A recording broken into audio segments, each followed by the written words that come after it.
दर्शकों, आज़ादी के लिए भारत का शानदार संघर्ष आधुनिक विश्व के महानतम संघर्षों में से एक है।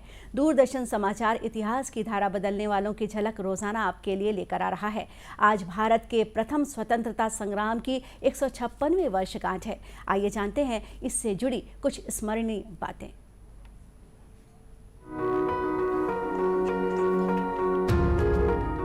आज की कड़ी में हम भारत के प्रथम स्वतंत्रता संग्राम की 165वीं वर्षगांठ मना रहे हैं, जो 10 मई 1857 को शुरू हुआ था। सामाजिक ताने बाने को नष्ट करने, कठोर लगान और भारतीय रजवाड़ों के साथ बुरे बर्ताव सहित अनेक धारणाओं से उत्पन्न असंतोष ने लोगों को स्वतंत्रता के लिए संघर्ष करने को उकसाया। लेकिन संघर्ष की चिंगारी भड़कने का तात्कालिक कारण ग्रीस लगे कारतूसों का इस्तेमाल था। ये अफवाह फैल गई कि उन कारतूसों में प्रयुक्त ग्रीस में गाय और सुअर की चर्बी मिलाई गई है। मेरठ में मई 1857 में 3री रेजिमेंट के 85 सिपाहियों ने चर्बी लगे इन कारतूसों का इस्तेमाल करने से मना कर दिया। इसकी वजह से उनका कोर्ट मार्शल किया गया और लंबे कारावास की सजा सुनाई गई। 10 मई को सिपाहियों ने अपने अधिकारियों पर गोली चला दी और साथी सिपाहियों को छुड़ा लिया। सिपाहियों ने तुरंत ही दिल्ली की तरफ कूच कर दिया।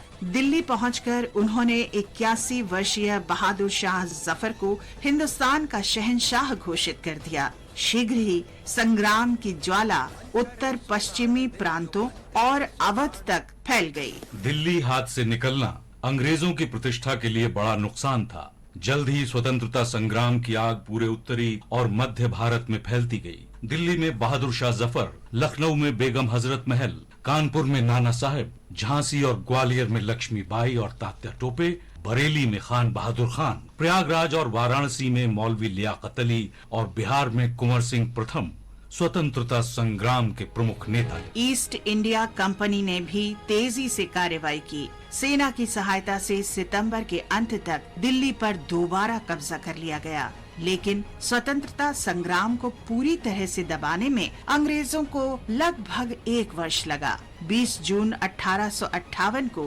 ग्वालियर में स्वतंत्रता सेनानियों की पराजय के बाद ही स्वतंत्रता की उस आग पर पूरी तरह से काबू पाया जा सका। 1857 के स्वतंत्रता संग्राम ने ब्रिटिश ईस्ट इंडिया कंपनी की बुनियाद हिला दी थी। इसका बड़ा परिणाम भारत सरकार अधिनियम 1858 के रूप में सामने आया। इस कानून से भारत पर ब्रिटिश ईस्ट इंडिया कंपनी का शासन समाप्त हो गया।